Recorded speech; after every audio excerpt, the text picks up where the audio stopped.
dia, pessoal. Bom dia. É uma grande alegria estar aqui nessa mesa sobre história indígena. O 8º EPEG, que é o encontro de pesquisa em história, de pesquisa na graduação em história da USP, organizado pelo PET História.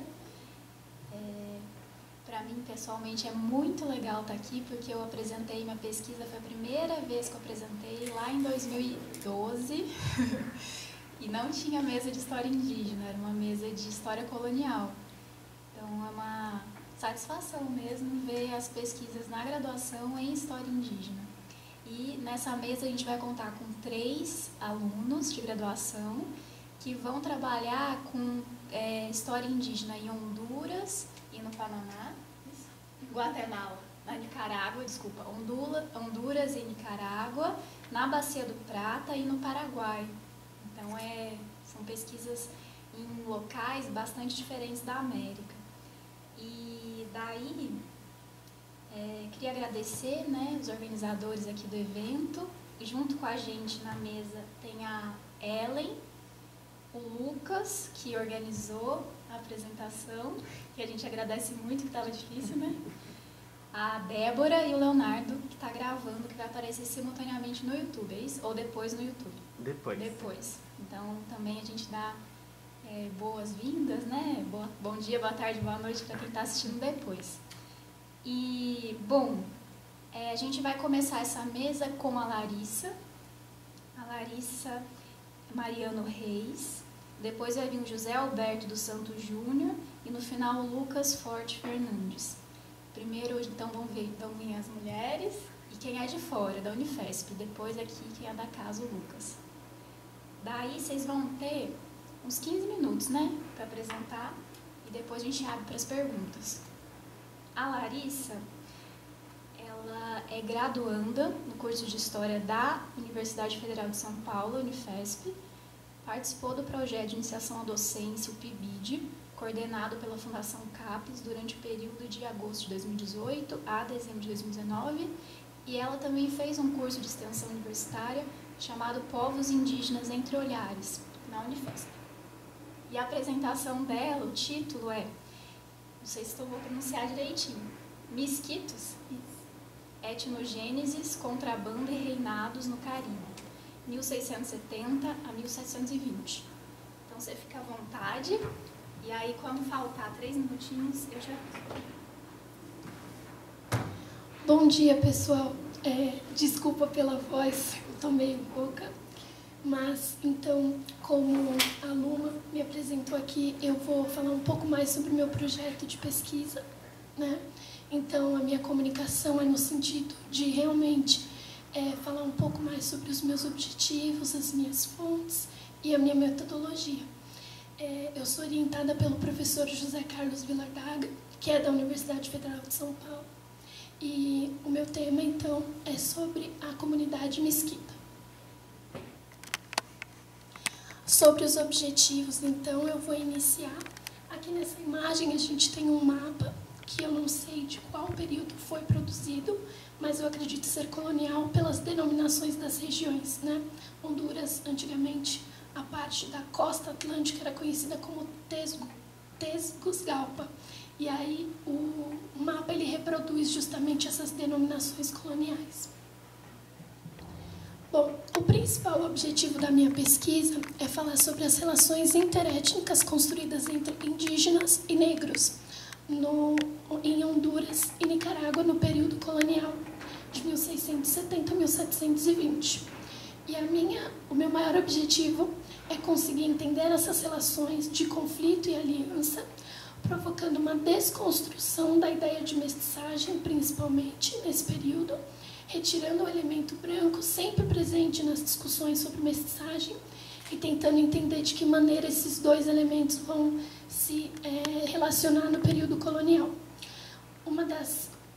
Um dos meus objetivos também é tentar entender de que maneira essa condição étnica racial provoca uma diferença nesse período, Então, de que maneira os mesquitos são tratados por essa condição que é justamente de mestiçagem, como eles são tratados nas fontes, por exemplo. E aí, dos meus objetivos secundários, eu gostaria de entender essas relações construídas com os piratas ingleses, que são muito presentes ali na costa atlântica de Honduras e Nicarágua. E aí a relação de contrabando propiciada justamente por essa relação. Os mesquitos vão funcionar justamente como essa rede que vai justamente trocar uma série de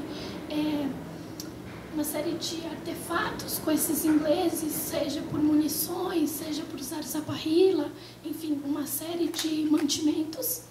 E, por fim, entender a formação monárquica dos mesquitos, porque os mesquitos vão formar uma monarquia reconhecida, inclusive, pela coroa britânica. Então, eu quero entender de que maneira eles influenciam naquele meio colonial. A minha ideia é justamente resgatar principalmente a comunidade indígena. Então, o meu olhar vai para essa comunidade indígena mestiça. Bom, sobre a minha metodologia. A metodologia principal que eu vou utilizar durante o meu projeto de pesquisa é da etnogênese, que é um conceito que justamente tenta entender essa relação enquanto propiciada pelas mudanças históricas. Então, você vai ter uma série de relações que vão modificar essas etnias, e modificando essas etnias, elas surgem novas etnias, ou até mesmo desaparecem outras. Então, eu tento dar um contraponto, de certa forma, para um outro termo muito utilizado nas pesquisas de aculturação.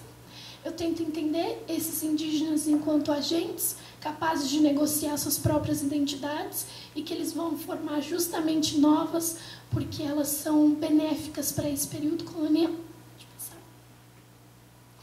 Então, além disso, eu quero falar sobre a agência indígena, problematizando esse conceito, uma vez que é muito claro para nós, no período que estamos, que os indígenas têm a sua própria agência, que pensam sobre si mesmos. Então, a agência indígena entra aí mais como uma discussão perante a contribuição que foi durante os anos 70, como autores de João Manuel Monteiro, que foi muito importante, por exemplo, para a nossa colocação. Ali no slide também vocês vão conseguir ver uma citação da Maria Regina Celestino de Almeida. Então, nessa citação, ela vai dizer: índios, negros e mestiços são categorias genéricas, historicamente construídas, no contexto de conquista e colonização da América, para referir-se aos mais diversos povos dos continentes africano e americano e aos seus descendentes. Então, dessa maneira, quando a gente pensa em etnogênese, a gente pensa também nessa ampliação de termos e categorias étnicas que reduzem essas populações. Por isso, eu vou sempre me referir ao meu objeto de estudo, né, como mesquitos, porque são dessa forma que eles vão se referir. Tudo bem? Pode passar. Bom, as minhas fontes, no total, são 7 fontes. Em sua grande maioria, são fontes de ingleses piratas que tinham relação com esses mesquitos, né? Então, uma dessas cartas, justamente aquela que eu coloco no slide, que é de um pirata desconhecido, mas que até então a gente consegue relacionar com os ingleses justamente pela sua proximidade. Ele vai viver entre os mesquitos e ele vai fazer uma descrição dessa monarquia, vai também nos fornecer descrições físicas dessas populações, o que é muito interessante para o nosso projeto, porque no momento em que a gente está agora, eu estou analisando principalmente como aparecem as denominações nas fontes. Se eles são denominados mesquitos, se são denominados zambos, que é uma outra categoria que diz respeito justamente a essa junção de indígenas negros no período colonial, se são chamados como indígenas ou se são chamados como negros, porque tudo isso vai colocar a condição colonial deles nesse período, né? Pode passar. Ali eu tenho as minhas fontes, desculpa o tamanho da fonte, gente, mas é porque são muitas. E aí, em grande parte, como eu disse, são relatos de piratas. Entre eles, a gente também tem um relato do William Dampier, que é um pirata que ele justamente vai ter a companhia desses mesquitos na caça de tartarugas ali pela região de Honduras, para alimentar esses piratas. E também a gente tem outras documentações, que são as documentações espanholas, e elas nos fornecem um contraponto muito interessante. porque nessas fontes a gente consegue perceber a diferença de tratamento. Nas fontes espanholas eles vão ser referidos principalmente como os ambos, e essa é uma denominação pejorativa à época, né? Então, uma coisa que a gente está fazendo agora é um levantamento dessas categorias e como elas apareciam nas fontes na época. E também a gente consegue entender de que maneira era esse tratamento, né? Então, a gente tem, por exemplo, um frei e um bispo que vão relatar a sua, como eu posso dizer, o seu surgimento, né? E aí, no surgimento, o que é dito nessa fonte pelo frei é que eles são fruto de um naufrágio de escravos que estava ali na costa atlântica, que acabou se misturando com os indígenas que estavam ali na região. Existem outros contrapontos, principalmente na antropologia, e aí eu utilizo principalmente Edward Consinius, né, que vai dizer que, na verdade, os mesquitos sempre existiram. Eles apenas foram se modificando historicamente, né? Então, também é uma das questões que a gente tenta trabalhar nessas fontes. E também a gente tem o governador da Costa Rica, que vai relatar esse comércio e esse contrabando. E isso é muito interessante, porque aí a gente percebe que essa relação com os espanhóis e ingleses são muito mais complexas do que a gente pode olhar. Não são relações puramente de negociação, não são relações puramente de conflitos, mas eles vão realmente relacionando as duas coisas conforme as suas necessidades. Bom, aqui eu vou falar um pouco mais desses temas que são correlatos à minha pesquisa. Ali no slide a gente consegue ver uma representação do William Dampier, que é justamente o pirata que eu disse que os mesquitos acompanham em uma dessas expedições.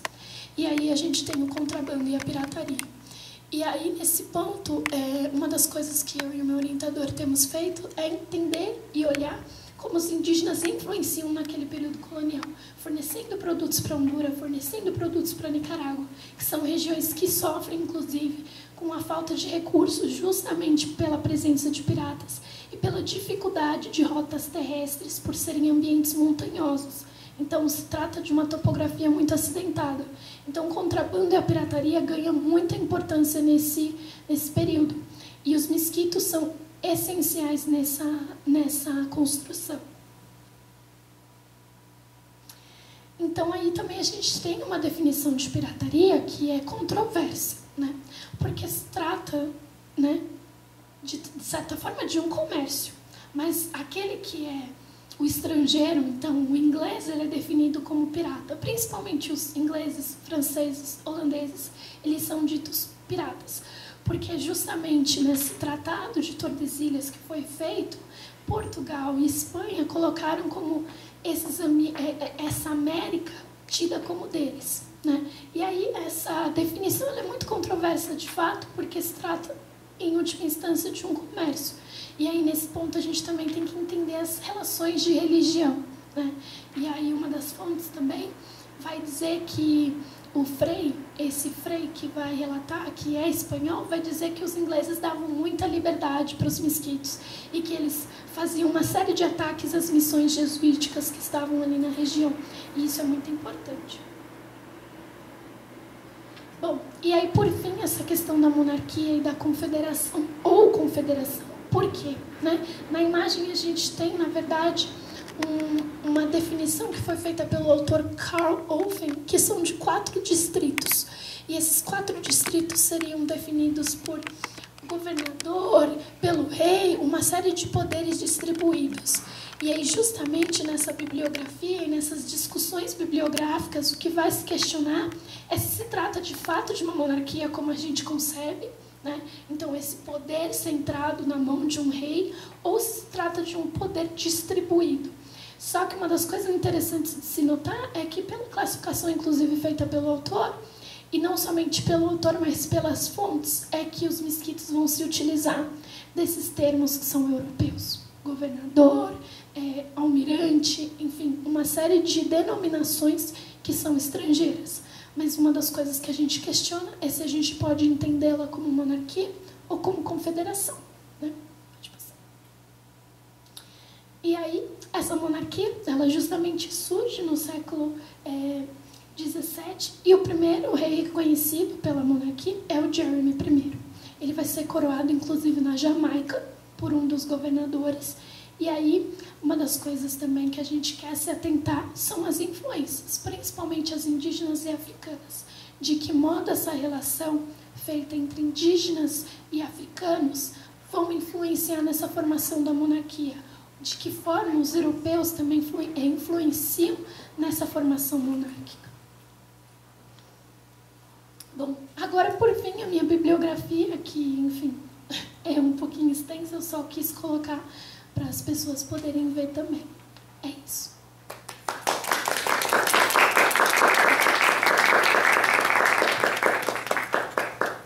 Muito bom, gente. Nossa, adorei. Larissa, parabéns. Obrigada pela apresentação. E agora, as perguntas, gente. Quem tiver alguma questão, anota, por favor, que daí depois que todo mundo apresentar, aí os três vêm aqui pra frente e a gente faz as questões.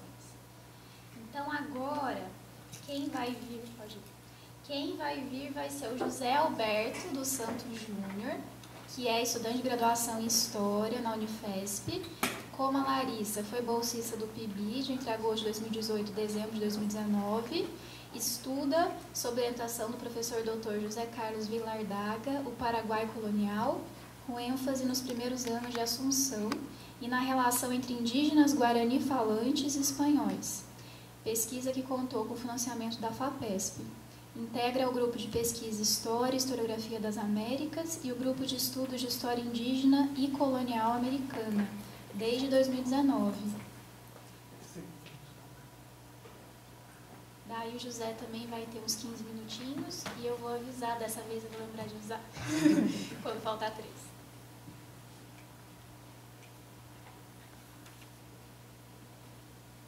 Bom dia.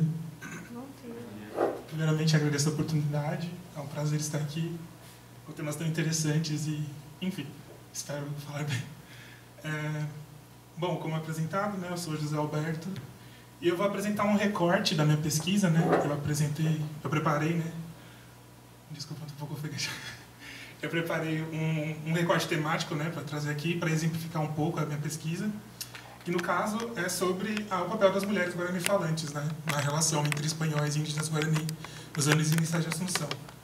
Esse trabalho todo foi orientado pelo professor Dr. José Carlos Vilardaga, né? A gente está trabalhando junto tem um tempinho. E é isso. Pode passar, por favor. Bem, a minha pesquisa, né? Esse é um recorte, como eu falei, da minha pesquisa de iniciação científica. A gente já finalizou ela, ela contou com o financiamento da FAPESP. E agora a gente está pensando em todos os resultados, escrevendo como um TCC, então estou nesse estresse de escrever a monografia, enfim. E o nosso objetivo principal na pesquisa, né, o objetivo geral, foi analisar a relação hispano-guarani, né, nos primeiros anos de Assunção, a fim de entender como se deu essa aliança entre espanhóis e indígenas guarani falantes, né, entre a fundação do Forte de Assunção em 1537 até o final do segundo governo de Domingos Martins Girau, em 1556. Esse recorte temporal foi estabelecido porque, a partir de 1556, foram estabelecidas as encomendas, e a historiografia considera que o estabelecimento disso, né, na região, causou uma certa mudança ali. A gente queria ver esse momento inicial, né, na chegada dos europeus ali, dos invasores europeus, e dessa relação inicial que se mantiveram, né. Bom, nosso objetivo, então, era identificar a agência indígena, né, e a importância dos indígenas nesse processo de fundação e consolidação do Forte de Assunção, né, além, sobretudo, né, de problematizar algumas concepções que se tem a respeito, principalmente em relação à conquista, né, o que é a conquista, e se essa conquista aconteceu ali, enfim. A gente se baseia principalmente na nova história da conquista, né, na história indígena, na etnohistória, e a gente se propõe, né, a trazer novas abordagens e novas reflexões para tanto os estudos, né, que já haviam sobre esse processo, quanto para os documentos, as fontes produzidas no contexto colonial, rever essas fontes, reler elas e questionar mesmo essas concepções que já se tinham antes, né. Então essa apresentação ela foi pensada como uma amostra dos objetivos, né, e resultados do trabalho por enquanto, né. Pode passar, por favor. Essas são algumas das fontes que a gente utilizou. Tem muitos documentos considerados clássicos, né? Relatos de viagem, como o Urishimidel, o Cabeça de Vaca, que é uma figura bem famosa, porque primeiro ele foi para a Flórida e no naufrágio ele conviveu com muitos indígenas por um tempo, e depois ele foi o governador do Rio da Prata e foi para a região do Paraguai, né? Tem muitas cartas de outros governadores, como Domingos Martins Girau, pessoas que também não estavam em Assunção, mas que relatavam sobre o processo, como o próprio Hans Staden, né? Enfim, tem muitas fontes assim que a historiografia clássica, a historiografia nacionalista utiliza bastante e são considerados documentos clássicos, né? Pode passar, por favor. Bom, eu sempre gosto de começar as apresentações do meu tema, né, mostrando esse mural que se encontra na Catedral de Assunção, né, na Catedral Nossa Senhora de Assunção, né, e ele exemplifica bastante, né, como essa relação entre guaranis falantes, né, indígenas guaranis falantes e os espanhóis é vista principalmente pela historiografia nacionalista paraguaia, né, como essa relação foi construída. A gente pode ver do lado esquerdo, né, no centro, né, tem dois nomes, né, do lado esquerdo é o Domingo Martínez Girala, ele é considerado um dos principais nomes dos conquistadores, né, entre aspas. E do lado direito dele, né, tem um indígena, ele não tem nome, né, esse indígena, não é dado nome para ele. Mas a gente pode ver que eles estão abraçados, né, quase como se fosse fazendo um pacto, né. Inclusive tem algumas intervenções interessantes que as pessoas picharam um coração no meio, que mostra mesmo um evento um pouco romântico, né, dessa relação. Ao redor deles tem alguns indígenas, alguns espanhóis. E o que eu queria trazer pensando nas mulheres, né, é que é interessante olhar que essas mulheres estão lá atrás, né, elas estão em segundo plano nesse mural, elas não são muito bem vistas. Os indígenas, no geral, já não são bem vistos assim, são mostrados mais como participantes de uma relação romântica, entre aspas, né, uma amizade, e as mulheres estão atrás, isso demonstra muito como elas são vistas, né, nesse processo.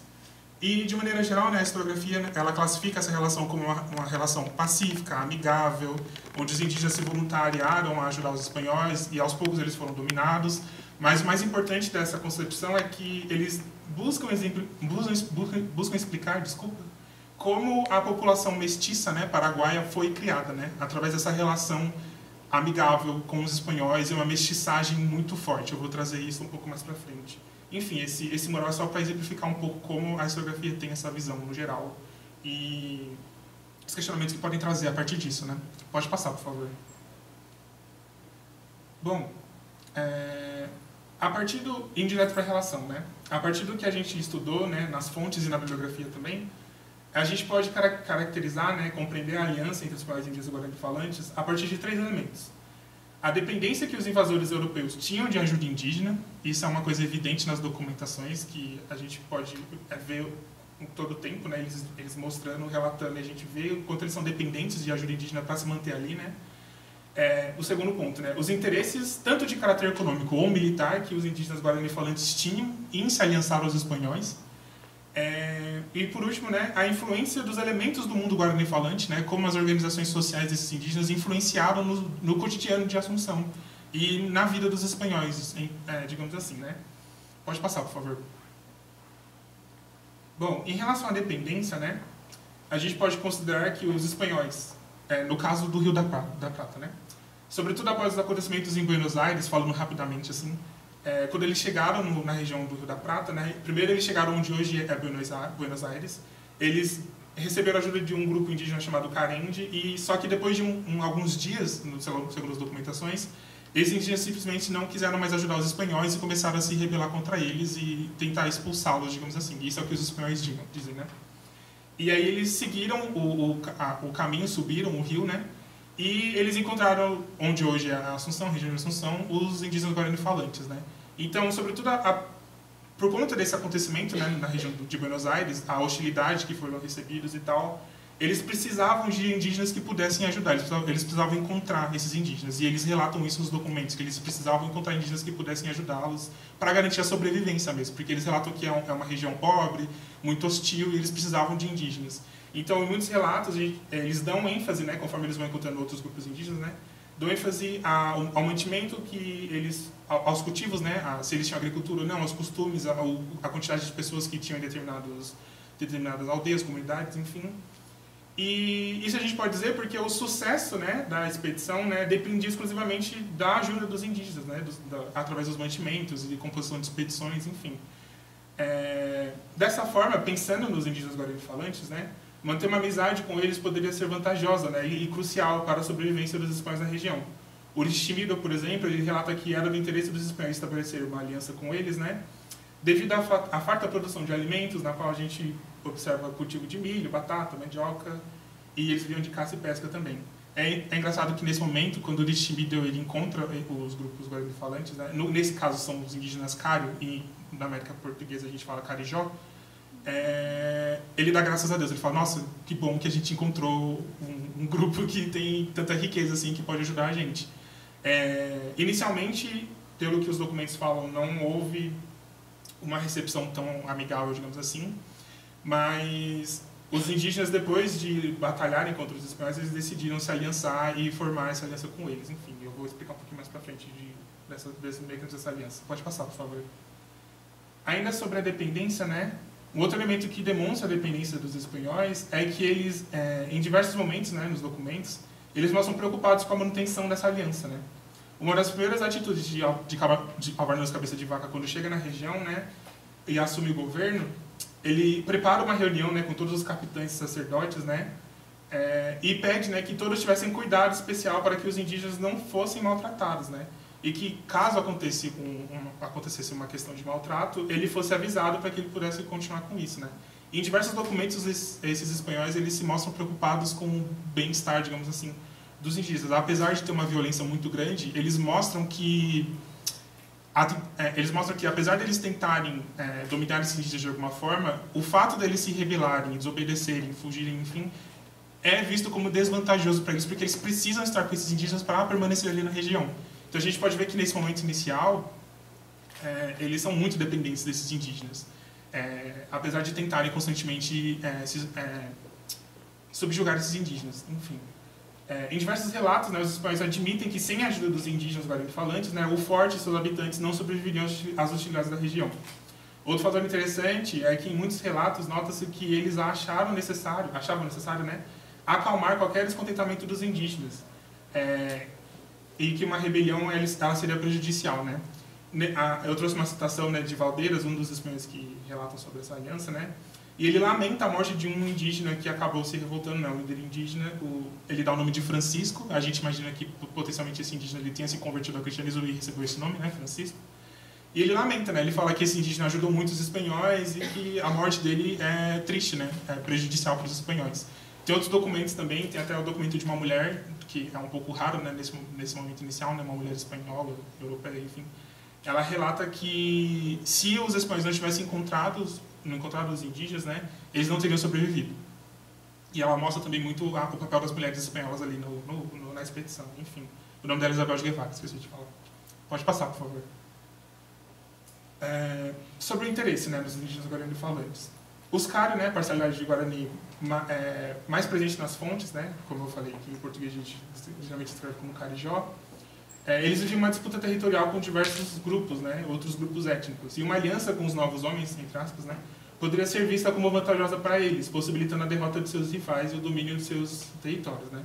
Isso quem diz é a Branislava Susan, que é uma autora bem importante para essa pesquisa. E outro autor importante é o João Monteiro, né. E segundo ele, os artigos dos estrangeiros, né, foram alvo do interesse desses guaranis, né, desses indígenas. Tal como as armas de fogo, os outros produtos de ferro, enfim. E ao tornar esses invasores aliados, os artigos eles estavam ao alcance, né, dos indígenas. E uma coisa que eu esqueci de falar é que, mas eu vou trazer mais para frente, é que no estabelecimento da aliança, né, um líder indígena, digamos assim, ele dá as suas filhas em casamento pro outro, no caso do espanhol, até pro outro indígena, né. E isso faz com que ele se torne familiar da determinada comunidade indígena e tal. E essa aliança, né, esse símbolo da aliança, faz com que esses artigos, né, estejam ao alcance desses indígenas por causa de um fator que eu vou trazer mais pra frente, que é o cunhadasco, né, e a reciprocidade, inclusive. Cabeça de Vaca, por exemplo, ele descreve que havia uma lógica de contrato, né, dos indígenas através do escambo, onde os artigos onde os nativos auxiliavam os espanhóis em troca desses artigos, né, desses objetos dos espanhóis. Então a gente vê que os indígenas eles sempre ajudavam, né, os espanhóis em troca de algum artigo. E eu vou explicar um pouquinho mais para frente também. Pode passar, por favor. O terceiro ponto, né, em relação a essa aliança, né, é a influência dos elementos, né, guarani-falantes. Desformatou um pouco agora que eu percebi. Enfim. Segundo os Soares, né, há 3 elementos na organização social, né, dos indígenas guarani-falantes que influenciaram no cotidiano de Assunção e nesse mecanismo, né, que são o cunhadasgo, a reciprocidade e o prestígio. Né. O prestígio, de maneira bem geral, assim, explicando bem rápido, são qualidades individuais ou coletivas que faziam os indígenas, suas comunidades, famílias, né, ou grupos, se destacar entre os demais, podendo ser adquirido através de diversos fatores, né? Como elementos como a valentia, a capacidade de reunir pessoas para festividades ou guerras, né? Ampliação da família, a capacidade de realização de rituais, enfim. A reciprocidade, ela consistia que todo bem adquirido, o pacto realizado, tudo que fosse prometido no momento da aliança fosse cumprido reciprocamente, né? Fosse honrado. E a reciprocidade, né, ela era vista no dia a dia, né, através de atividades coletivas, né, quando você convida alguém para caça e a pessoa vai lá e te ajuda porque ela precisa ser recíproca com você, enfim. O cunhadazgo, por fim, né, esse é um dos elementos mais importantes para esse recorte, né, que é a inserção de um indivíduo estrangeiro em um grupo guarani falante através do casamento com uma mulher nativa, né. É um parentesco político, através do qual os líderes ofereciam às suas filhas e transformavam o estrangeiro em um familiar. Cunhadazgo vem de cunhado, né, tornar um estrangeiro familiar, né, através do casamento. Então a gente vê, a partir disso, as mulheres guarani-falantes foram cruciais, né, para esse processo. Não só para a aliança, né, mas também para o cotidiano, que eu vou falar um pouco aqui para frente. Né? Pode passar, por favor. Ai, meu Deus. Desculpa. Isso foi tudo uma introdução para o ponto. Né? Isso aqui são exemplificações, né, dessas coisas que eu trouxe, né, que mostra mais as vantagens, né, que se aliançar possivelmente poderia oferecer aos caras, né. Em relação ao prestígio, por exemplo, esses artigos, o acesso aos artigos estrangeiros poderia fazer com que os indígenas das suas comunidades tivessem destaque, né, entre si. Outra questão importante é que em vários documentos, sobre a reciprocidade, por exemplo, em vários documentos os indígenas, eles mostram, né, nos relatos que os indígenas obrigavam ou faziam com que os espanhóis cumprissem as promessas, né.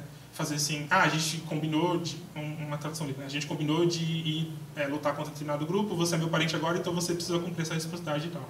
Então, quando isso não acontecia, eles se rebelavam, voltavam, enfim, pode passar, por favor. Agora sobre as mulheres, né, finalmente. No momento do estabelecimento da aliança, né, caros espanhóis trocaram diversos presentes, entre eles a entrega das mulheres, né, digamos assim. As mulheres guarani-falantes, elas exerciam um papel fundamental no cotidiano de suas comunidades, dentro do âmbito indígena, né.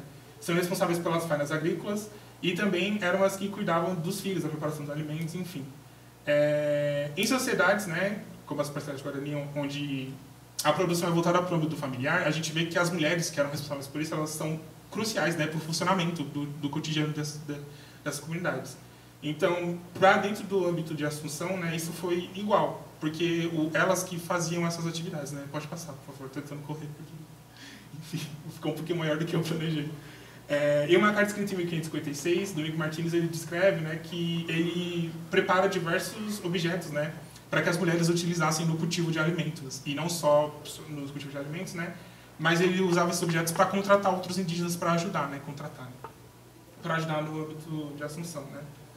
Essas mulheres em Assunção, né, elas eram responsáveis pelo cultivo, sobretudo da cana-de-açúcar e da erva mate, né.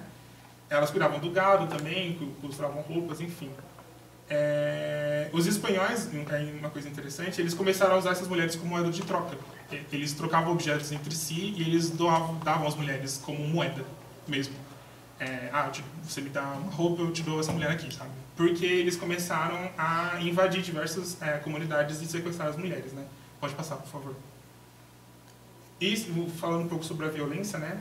A gente pode dizer que além da exploração, né, da mão de obra, né, que essa já é uma violência por si só, né? Os espanhóis eles se mostravam violentos nessa relação através das rancheadas, que era a invasão de comunidades indígenas e o sequestro dessas mulheres e fazer com que elas ficassem em associação para trabalhar, enfim. E também dos castigos àqueles que eram desobedientes, né? Pode passar, por favor. Uma questão interessante em relação às mulheres, né? Tem sobre esqueci o nome, madres sociais, as madres sociais, que elas eram consideradas mulheres sábias, né, idosas, e elas ficavam constantemente falando para os indígenas que eles não deviam se subjugar aos espanhóis, não deveriam manter essa aliança. Então, uma das medidas dos espanhóis era simplesmente condenar elas à morte. Então, eles mataram 12 mulheres, se não me engano, dessas mulheres idosas, sábias, enfim. E, apesar de ter essa lamenta, né, que eu falei no começo, eles faziam isso, né, matavam as mulheres e os indígenas no geral, né. Aqui é sobre o ranchado que eu já falei, mas uma questão interessante, né, que um dos documentos fala que em um determinado momento chegou a ter cerca de 50 mil mulheres guarani-falantes, né, e essa população foi reduzida a cerca de 15 mil pela violência e também pela questão das dificuldades do trabalho, né, moer cana-de-açúcar era muito difícil, muitas morriam por exaustão, né. Pode passar, por favor.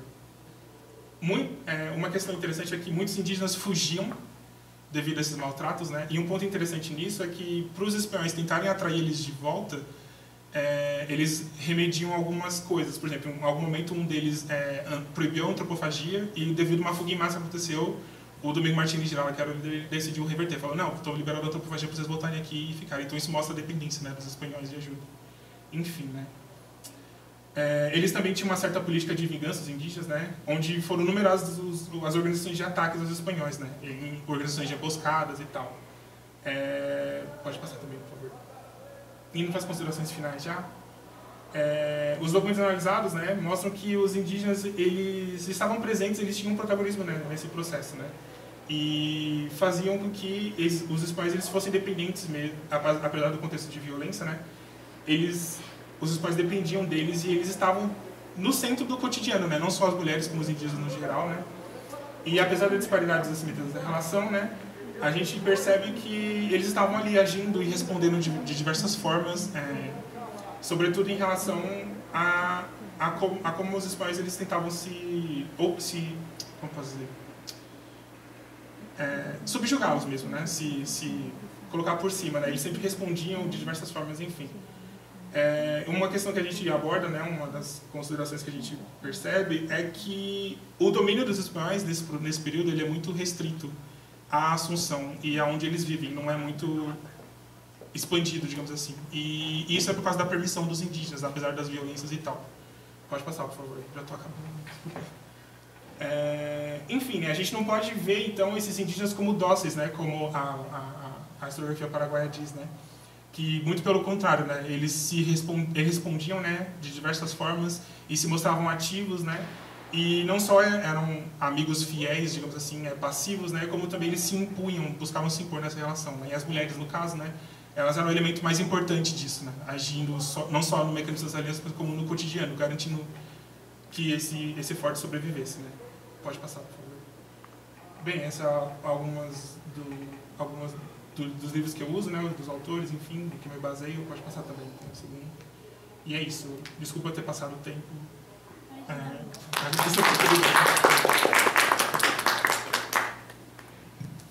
Obrigada, José. E desculpa, né, ter que avisar, mas, mas aí depois nas questões dá para aprofundar alguns pontos que você levantou, né, falar mais com calma desses pontos, não tem problema nenhum. Obrigado. E agora a gente vai para a última apresentação dessa mesa de história indígena, que é com Lucas Fortes Fernandes. E antes disso eu vou dar um recado do PET, que é o seguinte, que hoje é o primeiro dia, né, do EPEG, e hoje à noite às 18h vai acontecer a mesa de abertura Pesquisar História Hoje, possibilidades do fazer histórico atualmente, com a professora Gabriela Pellegrino e o professor Miguel Palmeira. O horário 6h no auditório Nicolau Sevicenko, que não é esse, que é aquele lá, né? O novo. Bom, agora a gente vai para o Lucas Forte Fernandes, que possui graduação em História, vai se formar em História nesse semestre, em 2022.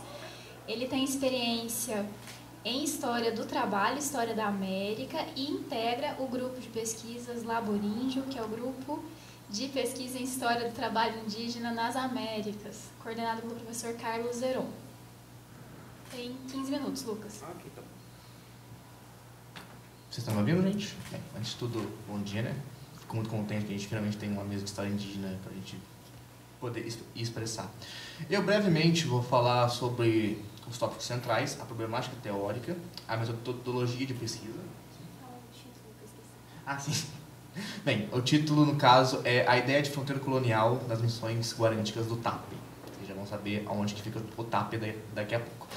E, bem, a cronologia é entre 1615 e 1641. A cronologia também vocês já vão entender daqui a pouco. O ponto principal aqui é entender a problemática teórica, a metodologia e o uso das fontes. Ok? Se você puder passar, por favor. Bem, aqui está um pequeno resuminho do percurso que eu vou seguir. Agora, bem, eu não sei se vocês já tiveram essa impressão quando vocês foram historiadores ou quando vocês estiveram estudando história, mas quando a gente estuda a história da colonização, principalmente a história das Américas, a gente não vê muito indígena, tipo assim, a gente vê como se fosse uma crônica de uma morte anunciada. Isso sempre me causou um certo problema, uma pulga atrás da orelha, que eu ficava pensando, como é que um grupo que hoje, os indígenas hoje, são tão presentes, como é que 500 anos atrás, 300 anos atrás, eles não eram, tipo assim. Então, a partir disso, me foi dado um questionamento. Ao longo da graduação, todo mundo aqui teve contato com esses debates, a gente teve a introdução a uma linha teórica que dá muito foco para a agência dos sujeitos históricos, que é algo muito, muito bom, que vem da década de 90. Só que a gente também não pode perder de vista as estruturas históricas. E nesse sentido, eu encontrei com os grupos de pesquisa que o professor Zeron coordena, uma ferramenta metodológica e teórica que tem como base a Emília Viotti da Costa. No caso, em 2 textos que eu acho importantíssimos, que todo estudante de graduação devia ler, que é a Dialética Invertida, um artigo pequeno, e Coroas de Glória e Lágrimas de Sangue, que é um evento, sim, é seminal, um trabalho de metodologia histórica. A partir disso, eu busquei algumas bases filosóficas e encontrei elas em um livro chamado A Crítica da Razão Dialética, de Jean-Paul Sartre. Também estudamos ele no grupo do professor Zeron, em que alguns conceitos me foram interessantes, que eu utilizei na minha pesquisa. No caso, o campo das possibilidades e a serialidade. Vocês já vão entender o que é isso daqui a pouco. Pois bem, depois disso, foi feita um pensamento, no caso, para entender como é que a gente podia ver isso na história. Porque só ficar em debates teóricos, a gente é historiador, a gente tem que sujar as mãos e ir às fontes. E nesse ponto eu tive uma sorte muito grande, que as minhas fontes históricas, elas estão, em sua grande parte, disponíveis, e uma das fontes originais que eu uso, de 1639, está presente aqui na Brasiliana, que é o relato da conquista espiritual do Montoya, que foi impresso em 1639 em Madrid. Então, nesse ponto, eu tive também o privilégio de ter contato com a fonte histórica em si. Tipo assim, uma experiência que eu acho que todo historiador tem que ter de ir em um arquivo e mexer nas fontes.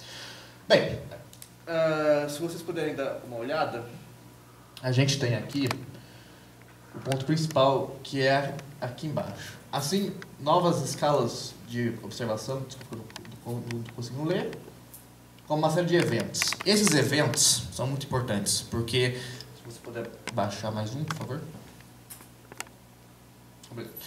Porque esses eventos, eles vão dar origem a uma situação que os indígenas vão ser não só os protagonistas, como vão ser o objetivo, os protagonistas e a finalidade desses eventos. Que, no caso, quais vão ser?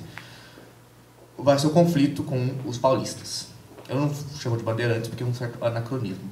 Bandeirante vai ser só chamado no século XVIII e vai ser tomado como um sujeito histórico só no século XIX e XX. São paulistas e portugueses. Então, quando eu me referir a eles, tenham em mente isso. A disputa em questão vai ser uma série de ataques que vão ser feitos nas missões guaranis. Primeiro do Itatim, que fica no atual Mato Grosso, e depois na região do Tape, que fica na... Pra vocês terem uma noção, tem um mapa, só que depois eu mostro ele, mas só para vocês terem uma noção, ele fica no atual centro do estado do Rio Grande do Sul. O Tape, junto com Assunção e algumas outras, vão formar a província jesuítica do Paraguai. Essa província jesuítica vai ser talvez seminal para entender a ação indígena com os frades e com os padres da companhia. E por que eu digo isso? Porque o conceito que eu vou trabalhar, o conceito de fronteira colonial, ele vai abarcar essa singularidade de 3 formas. Como? Pelo trabalho, pelas tensões e pela movimentação no espaço. Essas 3 questões elas vão conversar e dialogar de forma dialética. Então gravem esse conceito que ele é muito importante.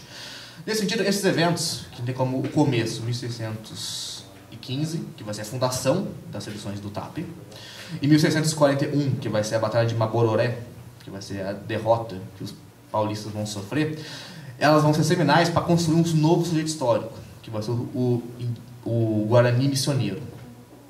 E como que isso vai acontecer? Bem, isso vai acontecer de uma forma que vai ser elencada entre polos opostos de atração e repulsão dos indígenas. Eu sei que parece meio abstrato, mas vocês vão entender quando eu detalhar o curso dos eventos. A narração aqui ela é importante.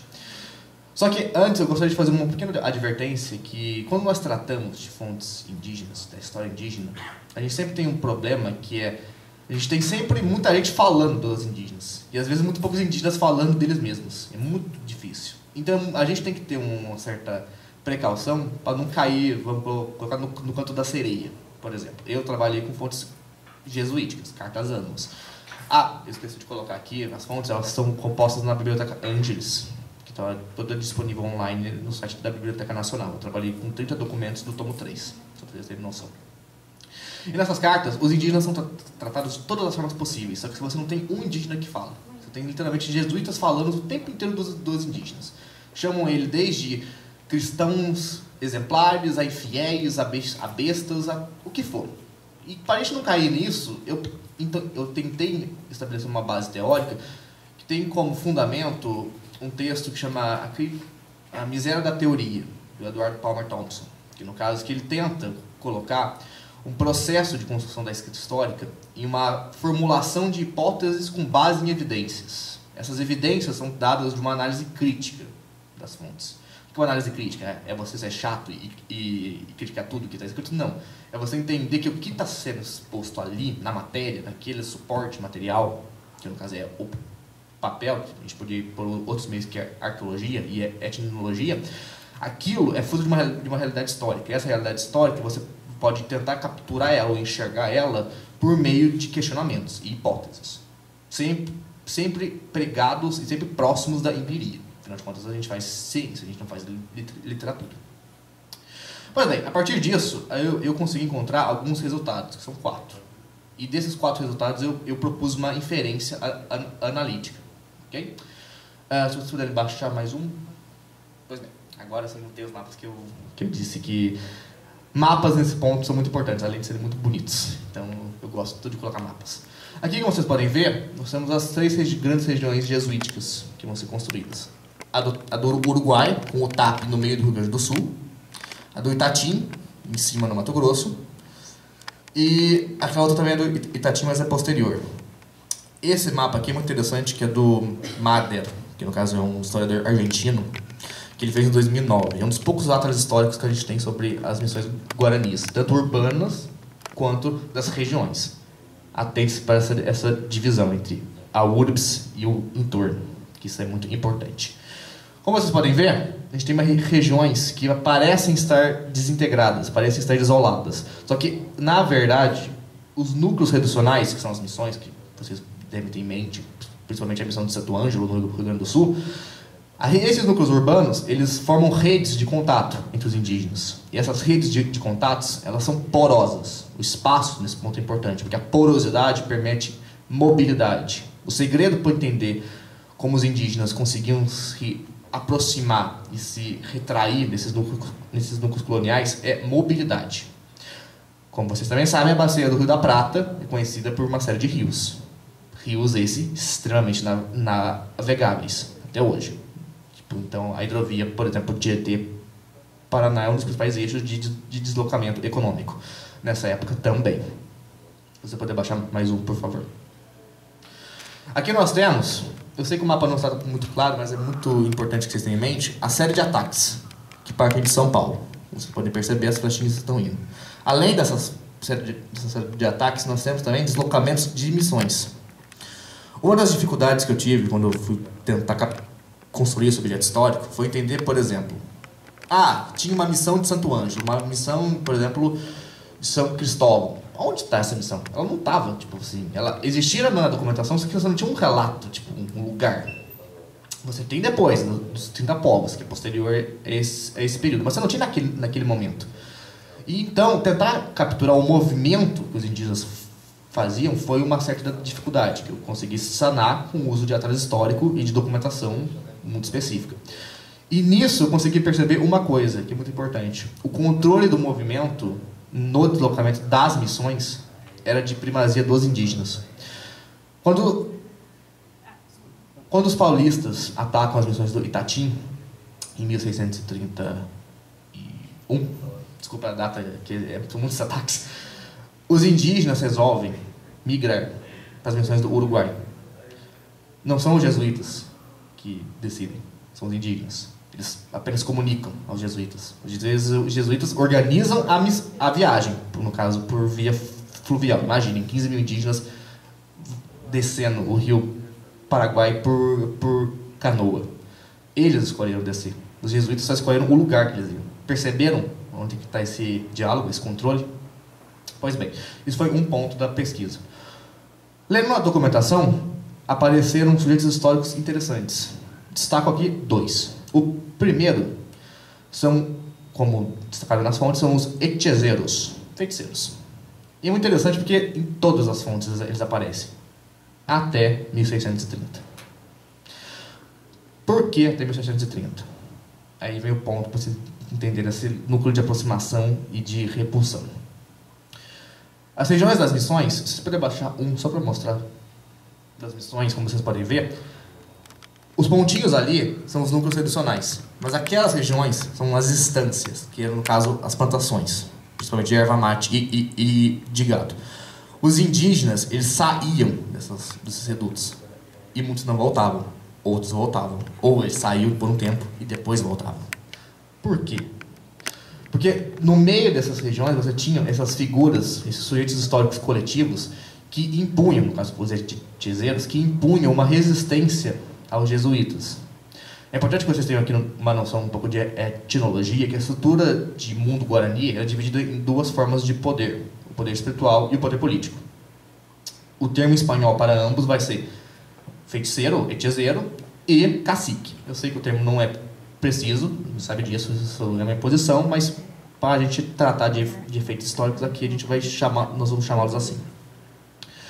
Os jesuítas eram um agente externo que estava tentando se colocar nesse meio. E como que isso acontecia? Isso acontecia com eles criando um inimigo que eram os feiticeiros e a natureza em volta. Então a natureza em volta, junto com os feiticeiros, representavam um polo a ser combatido. Eles são chamados de infiéis, de comedores de carne, de quase que animais que viram onças, pra você ter noção, os tigres, ou os tigres, como eles chamam. E o reduto missional, exemplo de uma fé devocional complexa. Sim, chega a ser quase que hilário, tanto de que eles tentam convencer que os indígenas eram totalmente cristãos. Obviamente que você tinha, sim, indígenas que realmente acreditavam, mas é uma fé devocional que tem claramente um efeito, que é propagandear um projeto de tutela. Então esses dois polos vão funcionar com essa porosidade das fontes, do caso dos redutos, porque de novo, você tinha toda essa região e os indígenas tinham o controle. Para vocês terem noção, a escolha de um lugar onde ia ser fundada uma redução não eram os jesuítas que escolhiam, eram os chefes, os caciques, que são o segundo ator histórico muito importante. Por quê? Porque os caciques eles vão desempenhar um papel que vai ser volátil. No caso os caciques são os chefes das grandes famílias guaranis. Eles podiam ou não se aliar aos jesuítas. Os motivos dessa aliança é que chegou a ser talvez o ponto principal dessa pesquisa. Mas até 1630 você tinha caciques que se aliavam aos indígenas, aos hechizeiros, e caciques que se aliavam aos jesuítas, que no caso aceitavam esse modelo reducional parcialmente e construíam esses redutos. A partir de 1630, quando os paulistas entram, e é muito importante dizer isso, os paulistas eles vão entrar, como vocês devem meio que saber, com os colonos lusos e com os indígenas que estavam juntos, do Planalto Paulista, no caso, do lado do Piratininga, que é muito parecido a relação que é o Cunhadasmo, que o colega aqui já citou, em São Paulo você também tinha. O Darcy Ribeiro expressou isso muito bem no livro dele, O Povo Brasileiro. Enfim, e outros trabalhos. O ponto aqui, a partir de 1630, você vai ter, além desses dois agentes, que é jesuítas, com os seus caciques, e os feiticeiros, com os seus caciques, que geravam um tensionamento, e um polo onde os indígenas se moviam entre esses dois atores, que, assim, gente, não era um negócio suave. Você tinha, por exemplo, um monte de padres jesuítas sendo morto. E eles matavam os padres jesuítas, especificamente, porque eles sabiam a quem ir em cima. Só que a partir de 1630 você vai ter um desaparecimento dos feiticeiros e o surgimento de novos atores, que no caso são os paulistas, que vão começar a aparecer, e uma nova figura que vai ser chamada de Mu. Eu sei que parece engraçado, mas eles vão se referir aos Mus, que são indígenas que vão atuar como intermediários com os indígenas escravizados. Então, me acompanhem. Os paulistas vão atacar as reduções, vão capturar os cativos, vão escravizar as pessoas. Só que para levá-los até São Paulo, que todo mundo aqui deve conhecer a obra do John Manuel Monteiro, que vai perceber que eles ficavam em São Paulo, eles não eram distribuídos tanto assim, o foco era principalmente lá. Eles vão contar com a aliança de outros grupos, no caso desses atores, que vão ser os mus, que vão ser intermediários. O que é interessante a gente perceber aqui? Os jesuítas começam a construir uma narrativa que eles vão ligar a infidelidade e a selvageria dos indígenas e dos feiticeiros, e no caso dos mus, com os paulistas. Então vai ser criado um novo inimigo, que vai ser chamado o paulista, que eu chamei de o paulista que comete sacrilégio. Se vocês puderem baixar, esse é um dos resultados. Aqui são, no caso, os 4 resultados que eu consegui estabelecer. Essa nova configuração vai servir como uma catalisação, um catalisador para o diálogo dos caciques guaranis com os jesuítas. Por quê? Por um motivo muito simples. O trabalho indígena, que no caso era a grande busca dos paulistas, e não só dos paulistas, como também, por exemplo, dos encomendeiros de Assunção. Uma das fontes também que eu analiso, que é está na biblioteca Ayacucho, que é enfim, o nome que eles dão é Inferno nos Herbais, que no caso é uma queixa dos caciques transcrita por padres jesuítas contra estancieiros de Assunção que capturavam os indígenas para plantarem erva mate. Junto com isso, e junto com os paulistas que tentavam se apropriar desse trabalho, então iam até essas missões, tentavam capturar, foi isso, o Itatim, tem uma estimativa de aproximadamente 20 mil indígenas que foram apresados. Assim, é uma apropriação de trabalho gigantesca. Isso vai causar uma desestruturação nas redes de parentesco e nas redes de solidariedade pré-existentes nas regiões das missões. Então, um daqueles 2 polos que eu mostrei, que no caso eram os feiticeiros, é uma resistência, vamos colocar, coletiva contra os jesuítas, vai se enfraquecer e vão surgir novos atores, que são os mus e outros. Como efeito colateral, o grupo dos jesuítas com os seus caciques vão se fortalecer tanto que em 1639 os indígenas vão ter permissão para usar armas de fogo e criar milícias, algo que era proibido. Tem um informe, que é o informe de justificativa do porte de arma, que no caso é o Pedro Romero que escreve, que era o provincial das missões, que ele joga o direito indígena de usar armas no direito natural, em cima do direito positivo, que antes era utilizado. Então, assim, vocês veem uma reformulação toda jurídica e social para dar conta dessa nova realidade bélica, de tensão. Então, vamos aqui, só para relembrar. A partir disso, você vai ter esse grupo formado, armado, que vai conhecer o território, que vai ter gente, e que vai derrotar os paulistas em Mabororé, em 1641. A partir disso, esses grupos, agora fortes e agora consolidados numa aliança, vão estabelecer os núcleos que vão ser a base para os 30 povos das missões. Não é à toa, eu não coloquei esse gráfico aqui, mas eu deveria ter colocado, pesquisem. O crescimento populacional a partir disso só vai ter um pico, tipo assim, só vai crescer e vai ter um pico em 1730. Só vai depois cair quando for a guerra guaranítica. Então vocês percebem que o que a gente está vendo aqui é a configuração de uma região inteira e de um ser social histórico que é o Guarani missioneiro. E é um Guarani que não é submisso aos jesuítas. É pelo contrário, pensem. No auge, essas missões, elas vão ter 4 mil indígenas para 3 padres. Quem realmente que manda? Eu não quis abordar isso aqui, porque também é uma pesquisa de iniciação científica, não um mestrado, um doutorado. O papel da música e das festividades, a construção de cargos coloniais e a formação de linhagens guaranis vai ser um dos pontos centrais dessa aliança, além desse conflito bélico. Então, a busca pelo trabalho, o tensionamento, pensem, isso é violência pura. Todo mundo que conhece o histórico dos paulistas, tipo assim, era violência em cima de violência. E esse uso do espaço, os três juntos numa relação dialética, que a Emília Viotti da Costa tentou dar conta, no caso, na obra dela, e o Sartre, no caso, aí sim, no conceito de possibilidade, criou essa possibilidade de uma aliança que vai ser que foi durável, e até hoje criou uma linha de longa duração, linha essa de longa duração, que até hoje você tem guaranis que vivem nessas regiões, que consideram, por exemplo, as ruínas dos 7 povos, ou dos 30 povos, como parte de seu território. Não sei se vocês já foram para o Rio Grande do Sul, mas até hoje os indígenas estão lá. Então, assim, você vê claramente que toda a história americana, e principalmente desse período, gira em torno de um ator, que são os guaranis, e o uso deles. E eles também estão jogando. Vocês percebem como é que essas relações são tensas? E como é que o movimento dialético dá a história? Bem, acho que é isso. Tipo assim, a pesquisa, no caso, ela já foi terminada. Tipo assim, o relatório deve estar para entregar... Era para me entregar sábado, só que eu consegui um pouquinho de prorrogação, então deve estar saindo hoje. Provavelmente eu vou tentar meio que publicar ela, espero que vocês tenham a chance de ler. No texto, talvez vire um artigo, ou saia aqui nos anais do EPEG, estão todas as fontes descritas. Esses mapas são todos referenciados também, que é muito importante. Se você quiser baixar, só para eles verem, no caso é a análise que eu fiz. Eu só tipo, coloquei ela no papel.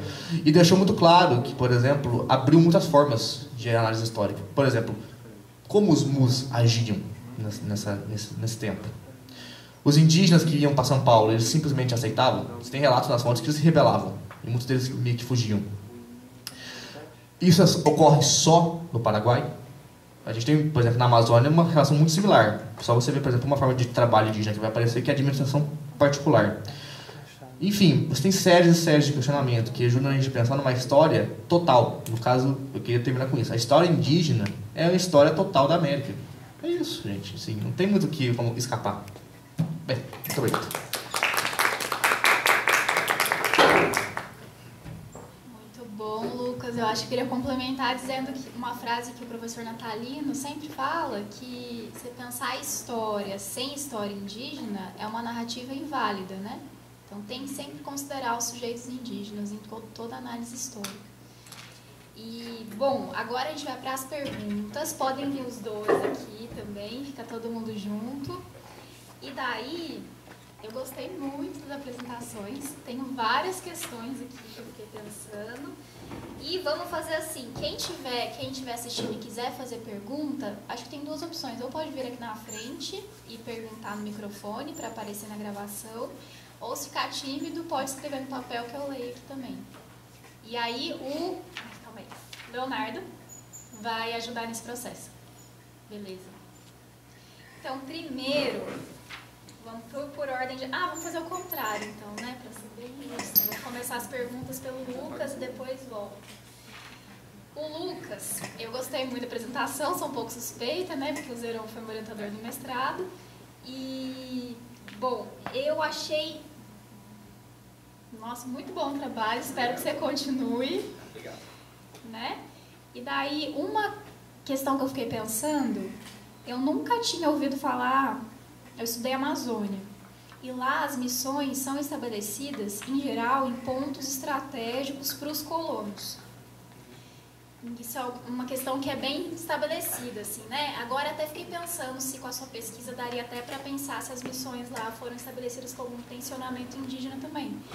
Mas essas missões no sul, estabelecidas de acordo com os interesses dos chefes indígenas, se essa geografia das missões não tem paralelo com a geografia guarani anterior, de migração guarani, do Atlas Guarani, fiquei pensando nisso. Tem até um site hoje que acho que chama Mapa Guarani, que aí tem toda essa geografia guarani, fiquei pensando se tem algum paralelo. Essa é uma questão. A outra questão é se... Fiquei muito interessada em relação aos MU e qual que era a configuração, a condição de trabalho que eles tinham. Então, você diz que... São duas dúvidas em relação aos MU, que vão ser esses intermediários, né, pelo que eu entendi, que vão conduzir os Guarani das missões para a região de escravidão, na região de São Paulo aqui, né? Se esses MU, se eles eram assalariados, talvez? qual que era essa condição de trabalho, porque eu imagino que não sejam escravizados, porque senão eles iam fugir. Tinha uma outra condição ali, né? E se eles configuravam algum grupo étnico, ou se qual a origem desses nu. E o outro ponto que eu achei muito legal é... Você quer anotar? Seria bom também, só não perder assim, a linha de raciocínio. E... Calma aí, deixa eu só arrancar aqui. Quem tiver uma folha, tipo assim... Se alguém tiver uma folha solta... Não, não vai dar. Certeza? Deu. Obrigado. Posso pegar? Pode. E a outra questão, na verdade, só um comentário. Você falou dessa figura dos feiticeiros e dos chefes. Sim. Então, os feiticeiros vão ser os inimigos, né? Vão configurar esse lado dos inimigos, os chefes das alianças. E daí, a gente vê essa dicotomia entre índio, aliado e inimigo no mesmo grupo, que vão ser os Guarani, né? Então, isso é muito interessante também. Queria que você comentasse um pouco como é que se configura essa dicotomia e como os outros indígenas ali que não estão nessas posições vão se organizar a partir desses polos. Ok. E daí eu acho que eu vou fazer mais perguntas para vocês dois, depois vocês respondem, pode ser? Pode ser. Tá. Bem, no caso sobre a configuração dos mus. Esse... Calma aí. O que vocês acham, gente? Se ele responde agora ou eu pergunto para os outros? Acho que eu pergunto para os outros. Pode ser? Geralmente. Pode perguntar. Então eu vou perguntar. Ok. Você tem aí para anotar? Você tem também, né? Tá. Que aí a gente faz uma rodada de perguntas, né? Bom, agora é para o José. O José também gostei muito da apresentação. Achei ótima, gente. Nossa, eu não conheço o Vilar d'Água, eu tenho que ler mais dele, porque ele é muito bom, orientador, né? Então, a primeira dúvida é sobre os Guarani falantes. Se por acaso existiam várias etnias, e aí o Guarani virou uma língua franca, ou se realmente era a etnia, Guarani, o povo Guarani. Então, essa é a primeira dúvida. A outra pergunta, você ficou descrevendo essa questão da dependência espanhola em relação aos Guarani, como os Guarani também estavam interessados em fazer alianças com os espanhóis para provavelmente derrotar outro povo inimigo. E daí o Federico Navarrete Linares, ele tem um texto, ele usa esse conceito, que eu acho que você deve até usar, que é da conquista indígena hispânica. Então, eu fiquei pensando se é interessante usar isso também, uma conquista guarani, hispânica, alguma coisa nesse sentido. Já que os indígenas tinham tanto interesse também em construir essa aliança, né? Outra questão, na verdade, talvez seja... Não sei se é muito válida, mas eu vou colocar só para você pensar nela. Que é essa tópica que a gente vê dos indígenas darem as filhas como aliança. Então, isso aparece ali, como você falou, mas aparece em outros lugares da América Portuguesa também. E lá na Amazônia, que foi onde eu estudei, eu comecei a ver algumas documentações que, na verdade, existia uma coerção nessa concessão da filha como aliança. Eu queria saber se isso aparece nas suas fontes, ou se é um período inicial, ou então só para provocar no sentido de que as fontes são feitas por não indígenas, né? Como é que é essa leitura em relação a essa relação, né? E o outro ponto, último, é as razias, eu acho, não sei que termo que você usou, que é a invasão das aldeias e sequestro. Rancheadas. Tá. Na Amazônia chama amarração. E ela resultava em muitos indígenas escravizados. Daí eu queria saber se tinham também indígenas escravizados e quais eram as relações de trabalho ali. Além de um encomendeiro, eu acho, e nas missões também, que é trabalho aldeado, né? Então, são essas questões. E agora, para a Larissa. Deixa eu ver aqui. Também adorei a apresentação da Larissa, não sabia nada do seu tema. Eu fiquei muito feliz em ouvir falar, porque eu acho que tem vários grupos sociais que estão relacionados ali, né? Então, tem os colonos espanhóis, os colonos ingleses, né, que são os piratas, e aí queria que você explicasse um pouco mais essa categoria, que são os mesquitos. O que é? É um grupo que já existia e que fez aliança e começou a virar mestiço, ou você fala que esse eu acho que é um dos objetos, né, uma das suas grandes questões. E se eles são os negros com os indígenas, eu queria que você explicasse um pouco mais pra gente sobre isso. Daí você fala da questão da agência, e o Lucas falou disso também, que eu acho que é um pressuposto, né, para quem estuda história indígena, é reivindicar, né, falar, não, os indígenas eram agentes. Daí eu queria saber em qual medida que se deu essa agência no seu contexto. Porque a gente tem que considerar as estruturas também, né, os processos históricos e a correlação de forças. Tá, eles eram agentes, tudo bem, mas como é que se deu isso? É no comércio, como você estava falando, como que é essa relação, sabe? Para a gente qualificar essa agência. Daí, sobre as suas fontes, eu fiquei pensando se tem fontes dos relatos dos piratas ingleses, documentação espanhola, então já é muito legal, são de 2 grupos diferentes.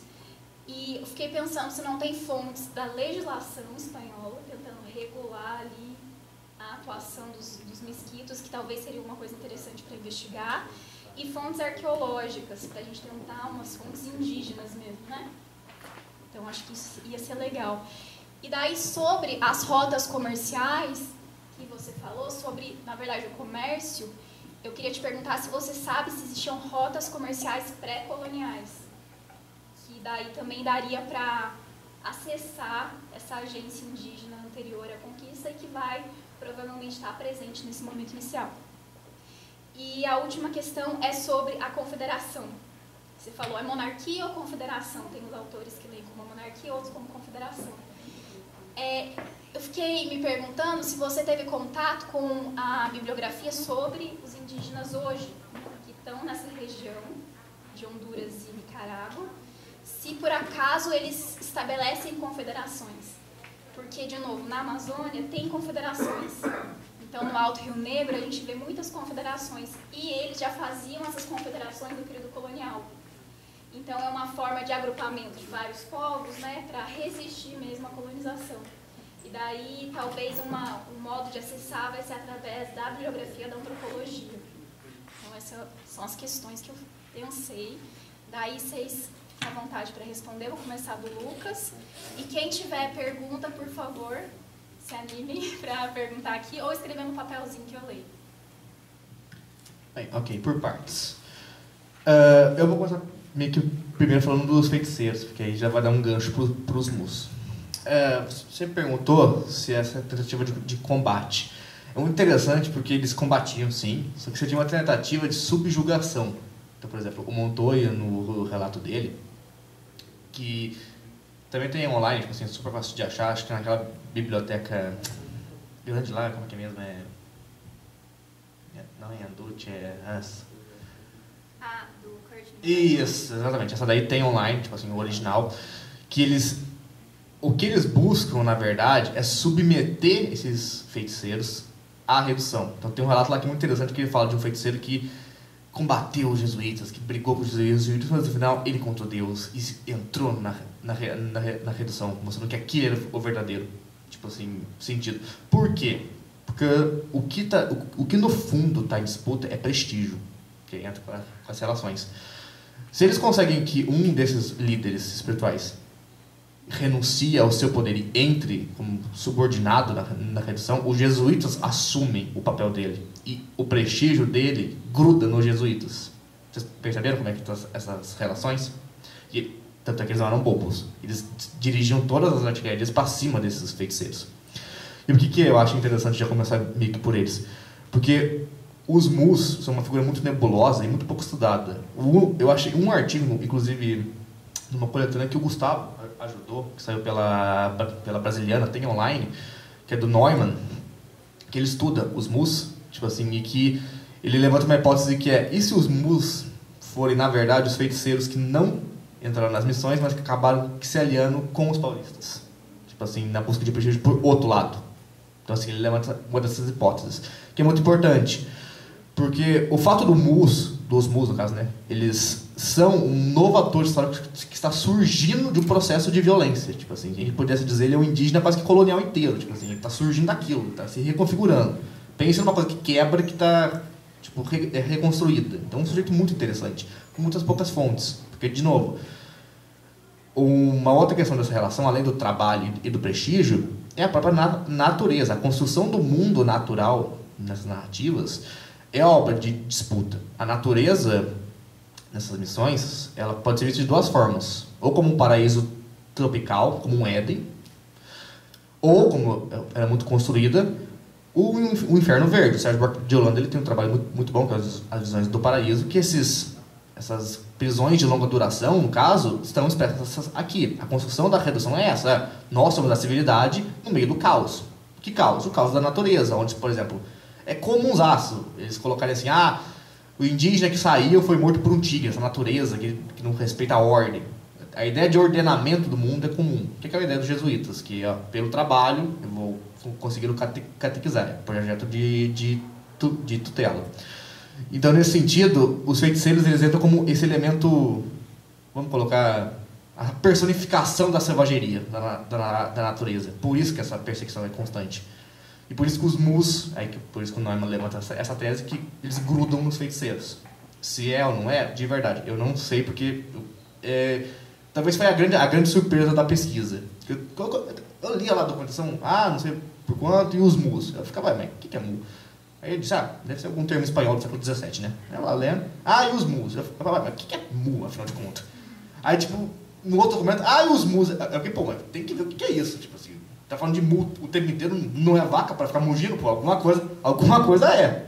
Aí eu achei esse artigo, tipo assim, mas assim, talvez seja um bom tema de pesquisa, e assim, um artigo de 2018, então o tema tá sendo sempre tratado.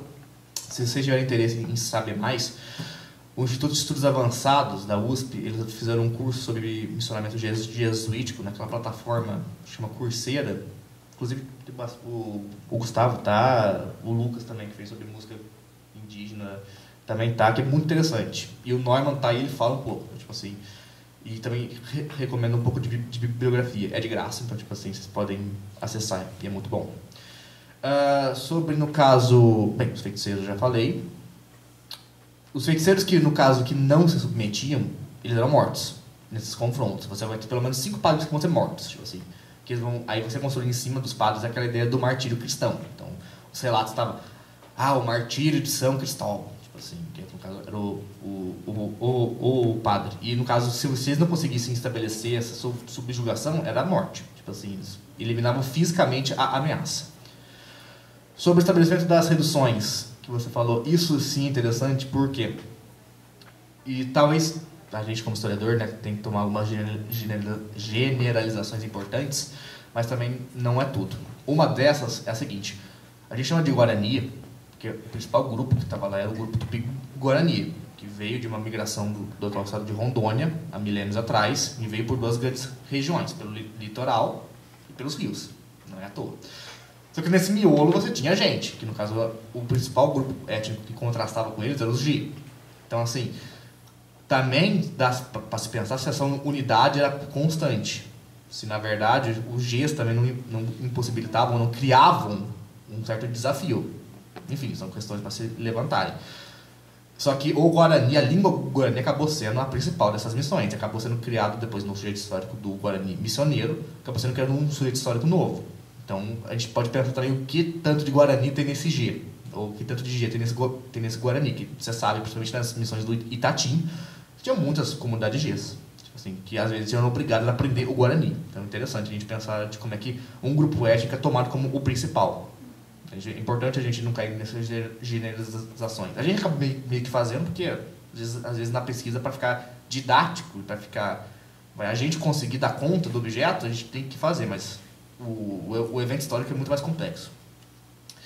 E sobre esses deslocamentos, você percebe que os deslocamentos claramente têm um relato, como é que é o termo? Não é mitologia, mas na cosmovisão Guarani. Então, assim, eles não... Tá certo que é negociado, tipo assim, eles não vão colocar, tipo assim, eu quero aqui porque sim. Eles vão dar uma justificativa e os jesuítas vão ser jogados, tipo assim, para aceitarem ou não. Com o ataque dos paulistas, o que vai acontecer é que muitos deles vão usar os rios para se interiorizarem nas missões, principalmente na embocadura dos rios. Que aí sim, eles vão colocar uma série de cosmovisões nos rios. Então, tipo assim, interessante a gente pensar nisso. No fundo, é como se fosse uma ação de expansão e repulsão.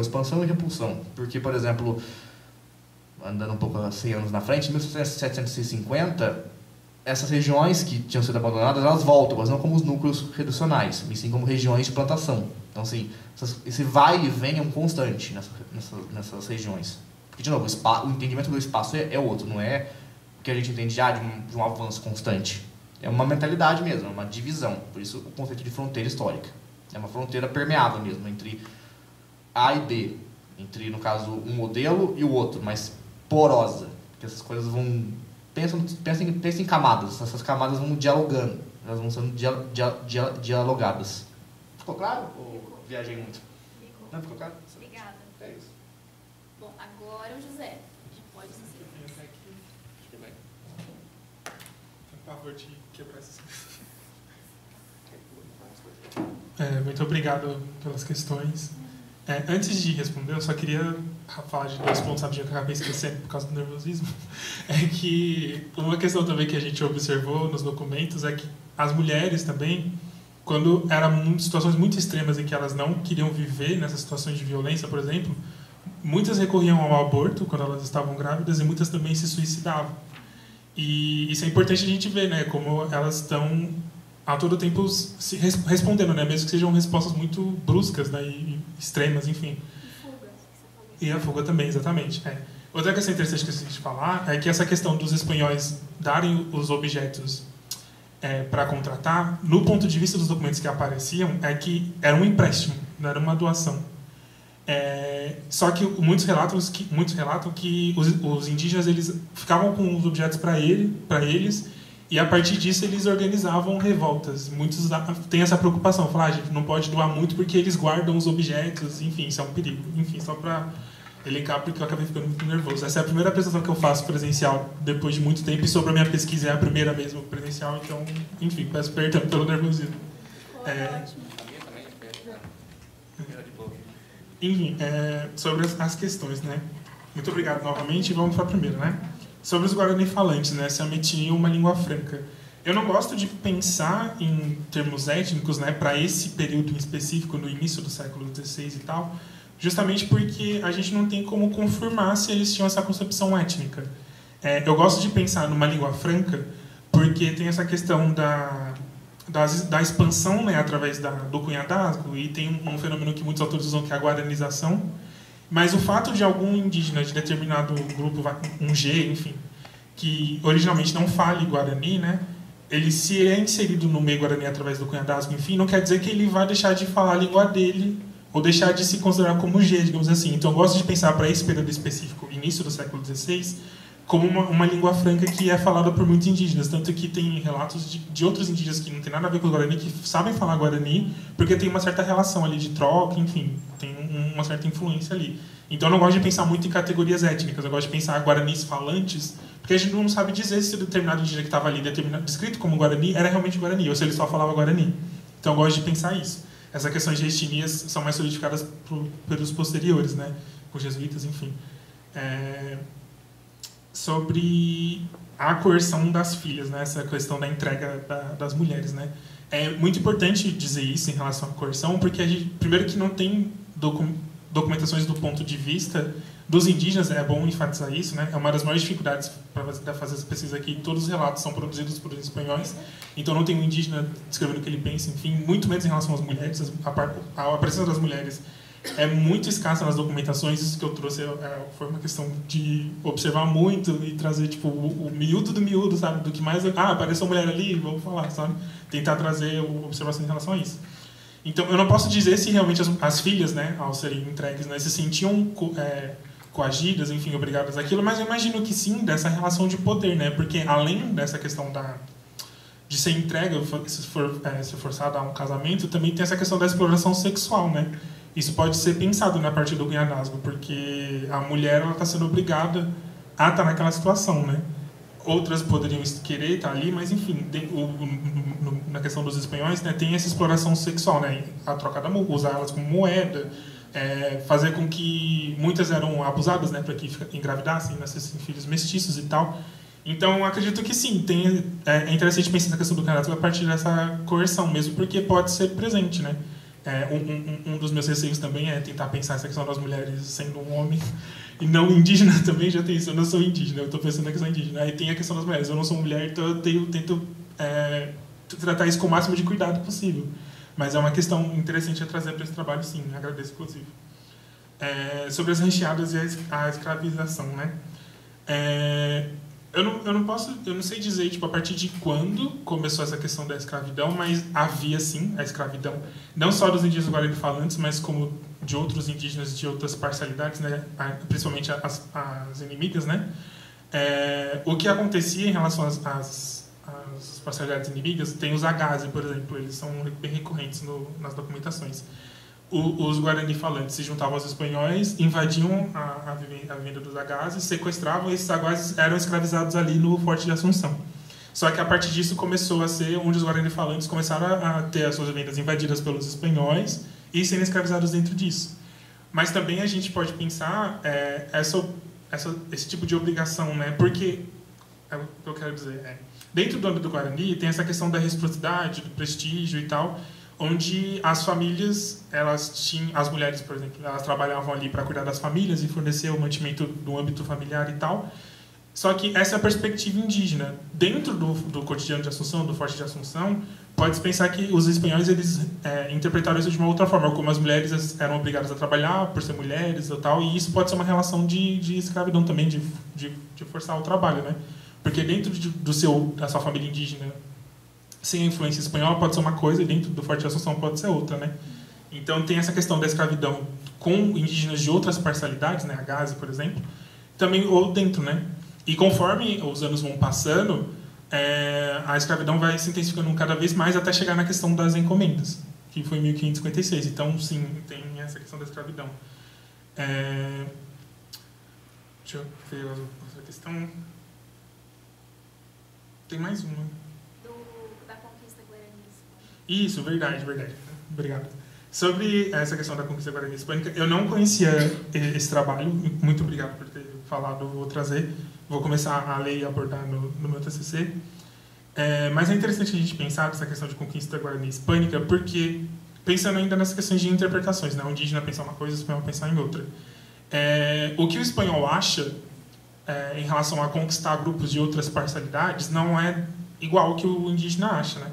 Porque tem uma questão muito interessante de notar é que tem essa questão de inimizade entre uma parcialidade guarani-falante com outra que não seja, ou também que tinha até inimizades entre grupos guarani, sei lá, Guarambaré, Caro, os dois podem ser brigados em algum momento. Mas é que essas guerras, essas inimizades, são fluidas. Quer dizer que eles têm uma relação de inimizade, mas quer dizer que são inimigos o tempo todo. Isso é muito importante para a própria cosmologia e para a movimentação, as guerras contra os indígenas e tal. O espanhol chegar dentro disso pode modificar muito porque ele interpreta isso de uma outra forma, como se fossem inimigos o tempo inteiro e que determinada população tem que ser exterminada e tal. Então, eu vou ler esse trabalho, mas eu não penso isso como uma conquista conjunta entre os dois, porque eu não sei dizer se os Guarani pensavam numa conquista, e sim porque era uma relação que eles tinham com outros indígenas, né? A questão da guerra, da inimizade, porque tinha as coisas da vingança também, né? O indígena da minha família foi morto por indígena de uma outra família, então daqui a algum tempo eu vou vingar a morte dele, enfim. Então eu não sei muito pensar nisso de uma conquista dos dois unidos, mas é interessante tentar abordar o que esse autor fala, enfim. Agradeço, espero ter respondido tudo. Muito obrigado pela atenção. Enfim. Respondeu, foi ótimo. É verdade isso que você falou da conquista. É só para ressaltar a presença de alguns grupos como aliados e, ao mesmo tempo, esse questionamento que você fez é primordial. Muito bom. E a outra coisa que eu fui pensando é só das mulheres, tanto elas serem coagidas a casar, mas, ao mesmo tempo, elas são figura central na aliança política. Sim, sim. Então pode ter uma outra configuração também delas assumindo esse papel na aliança, né? Não só como objeto, assim, de troca. Tinha até no slide, mas acho que eu acabei esquecendo de falar, só para comentar isso, é que os espanhóis eles só garantiram a sobrevivência ali por conta do acesso a essas mulheres. Foi crucial, eu trago isso no relatório também da própria hospital. Se eles não tivessem essa possibilidade de acessar as mulheres e a partir disso elas trabalharem para eles e ter filhos, enfim, possivelmente, não sei se seria diferente, mas a gente pode trazer muitas questões. Mas a gente vê que é evidente que só por conta das mulheres, tanto dessa funcionalidade do estabelecimento da aliança e do funcionamento do cotidiano, é por conta delas que eles estão aí, sabe? E a gente trabalha muito essa questão da permissão dos indígenas como pode dizer, associarem eles os espanhóis dentro desse âmbito familiar, enfim, através disso que foi o crucial para eles ficarem ali em Assunção e Assunção dar certo, entre aspas, sabe? Enfim, as mulheres são um ponto crucial para isso, mas como tem poucas fontes sobre isso, é muito mais o trabalho de trazer coisas miúdas, enfim, é isso. Bom, primeiro eu gostaria de agradecer as perguntas, mais uma vez, gente, desculpa pela voz, sobre quem eram os mesquitos, né? Existem justamente duas teorias que alguns autores vão trabalhar. Uma delas, que o Edward Consimius, que é um antropólogo, ele vai dizer que esse grupo já existia previamente à chegada dos colonos. Então, esse grupo, aos poucos, historicamente, com a chegada dos escravos, vai justamente se relacionando com esses negros africanos que são introduzidos em Honduras e Nicarágua. E existem alguns outros autores que vão dizer que esse grupo ele surge justamente pela entrada dos colonos. Então, é a partir dessa entrada dos colonos, junto com os escravos, que eles vão estabelecer essas relações. E aí, conectando com essa pergunta sobre a agência indígena, de primeiro, esses mesquitos estavam estabelecidos na região ali de Cabo de Graças a Deus, que corta Honduras e Nicarágua atualmente. Só que aos poucos eles vão justamente se expandindo pela costa atlântica de Honduras e Nicarágua. Então eles ocupam toda essa costa atlântica de Honduras e Nicarágua. E aí essa expansão, ela é muito importante, porque ela tanto nos revela, por exemplo, a importância dessa relação com os piratas, como também essas relações de inimizade com outras populações indígenas que vivem ali no entorno, né? E aí essa agência indígena, que você pergunta em qual medida, né? Uma das coisas que a gente percebe é que essa costa dos mosquitos ela é um pouco inacessível, e por isso que esses piratas vão chegar ali. Eles têm naus menores, e ali tem um monte de ilhas, você tem uma série de obstruções nesse caminho, e esses colonos têm dificuldade para chegar nessa área. E como a topografia terrestre é muito acidentada, então você tem muita dificuldade de conquista nessa região. Então, inclusive, atualmente os mesquitos, eles falam que são um povo indígena que nunca foi conquistado, porque justamente os espanhóis não conseguem, e essa relação é estabelecida com os ingleses. Porém, eu acredito que, em certa medida, essa relação com os piratas também é uma forma de se proteger desses ataques espanhóis. Porque aí você tem munições, você tem armas, você tem justamente um governo, por exemplo, que protege esses mesquitos desses ataques dos espanhóis, né? E aí, no caso sobre as fontes, seja, eu teria algumas legislações ou mesmo arqueológicas. Por ser o começo da pesquisa, eu ainda não tenho nenhum tipo de informação sobre isso, mas é uma coisa que eu busco, porque uma das coisas que eu quero entender é justamente como essa condição mestiça põe eles dentro desse mundo colonial. E essa legislação é importante, porque ela vai legislar se o indígena ele tem uma certa condição nessa colônia, o negro tem uma outra condição nessa colônia e o mestiço tem uma outra condição nessa colônia, né? Então, isso é uma das coisas que eu quero investigar também na legislação de Honduras e Nicarágua. Agora, as arqueológicas, essa é uma parte que também eu me interesso bastante, mas pelo que eu tentei localizar, isso é uma das coisas que faltam, existem poucos trabalhos arqueológicos. Aí, sobre as rotas, você perguntou se elas não seriam pré-coloniais, se a gente não conseguiria olhar isso. E, na verdade, eu acho que essas rotas são muito mais sobre as rotas da pirataria do que as rotas dos mesquitos.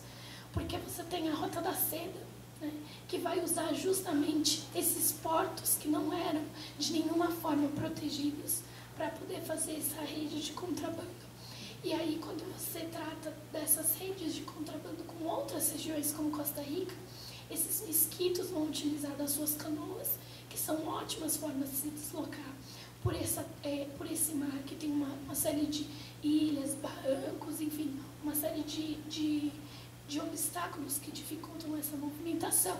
E aí você tem, obviamente, a importância desse tipo de navegação e dessa forma de navegação dos mesquitos.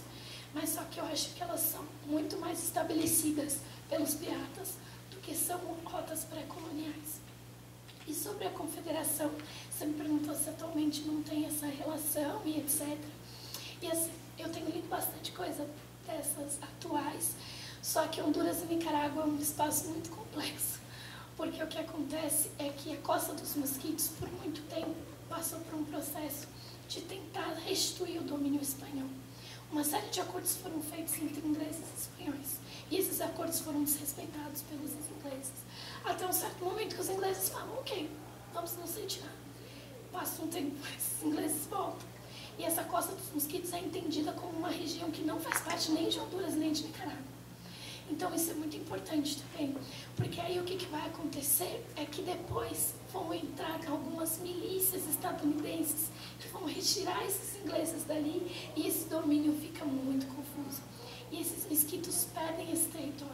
Então existem inclusive várias lutas atualmente desses mesquitos tentando restituir suas terras. Mas existe também uma diferenciação entre essas comunidades. Então, por exemplo, algumas dessas comunidades dizem que o que estão estabelecidos mais na Nicarágua são os que são mais indígenas, os que estão estabelecidos mais em Honduras são os mais negros. Então, tipo, eles vão, de certa forma, se diferenciando, justamente por conta dessa complicação dada pela disputa de poder, né? Então, realmente, eu acho que atualmente se dissolveu. A monarquia, eu sei que ela permaneceu até a Inglaterra sair do lugar. Porque aí a Inglaterra, ela mantinha essa monarquia, de certa forma, protegida e etc. Mas aí com essa entrada de milícias para essa conquista estadunidense, principalmente depois com a Guerra Fria, que aí vai ter os sandinistas ali naquela região, e isso vai criar uma relação complexa também com os mesquitos, eles são colocados em campos de concentração por esses sandinistas, eles são retirados das suas terras. Então, tipo, essa comunidade acaba se dissolvendo e se diluindo em territórios diferentes e vão sendo entendidos como comunidades diferentes, umas mais negras, outras mais indígenas. Eu acho que eu respondi tudo. Obrigada. Muito bom, gente. Agora a gente tem mais duas questões, daí daqui a pouco encerra a mesa, né? Vamos passar muito. A primeira questão é para Larissa. Larissa, a época que você estuda é conhecida como a Era de Ouro da Pirataria. Como funcionava a relação dos mesquitos com esses piratas ingleses? Existem trocas pacíficas? De que forma a relação com os espanhóis e ingleses era distinta? Com os espanhóis de um jeito, com os ingleses de outro jeito. Vou te dar a pergunta para você depois responder. E agora a outra pergunta é para o José. Gostaria de entender melhor como se dava a relação de parentesco com as mulheres da família, como se dava a diferença entre as mulheres sábias e as filhas, e qual seria o critério adotado para elas não serem moedas de troca política, no caso das jovens. Então, pode começar o José, porque a Larissa acabou de falar e ela está se recuperando. Queria ter o tempo para me recuperar pelo impacto da pergunta, que ela foi um pouco difícil. Pode passar. Agradeço. Muito obrigado pela pergunta que pensou. Ela é uma questão muito complexa de se pensar, porque as diferenças... É sempre bom a gente pensar isso nos dois âmbitos, né? Âmbito espanhol e âmbito guarani, sem essa influência europeia, né? Dentro do âmbito guarani tem essa relação das mulheres mais velhas, né, ensinando as mais novas as questões que tem que fazer. Eu esqueci qual é o autor que trabalha com isso, mas ele fala das relações, né, tipo, a mulher com a avó, a mãe e a filha, cada uma com a sua função diferente. A avó é aquela que ensina, porque ela já trabalhou a vida inteira, enfim. Aí a mãe, ela cuida das questões do cotidiano, e a mãe prepara as crianças, não só a filha, né, ensinando o que tem que fazer. No caso, os meninos na caça, está mais relacionado aos pais, e as meninas aprendendo, né, o que tem que fazer, enfim. Mas dentro do âmbito espanhol, eles não pensam muito essas diferenças assim, sabe? Na questão das mulheres sábias, essas que eu citei, né, que aconselhavam os mais novos a não se aliançar e tal, o que eles pretendiam era exterminar elas mesmo, matar e tal. Só que com as mães e os filhos, por exemplo, inclusive tem espanhóis que descrevem que eles preferiam sequestrar mulheres grávidas, porque a criança nasceria já dentro desse âmbito do Forte de Assunção, e ela não seria tão influenciada no mundo guarani, seria mais o ensinamento cristão e tal. Mas também não só por isso, mas pela questão de já obrigar a criança a trabalhar. Então, eles preferiam sempre buscar, preferencialmente, mulheres grávidas ou mulheres com crianças pequenas e tal, por conta dessa questão do trabalho. Então, não tinha muita diferença, muito respeito em relação a essas diferenças sociais dentro desse âmbito familiar e tal. Então, é sempre bom pensar essas duas questões.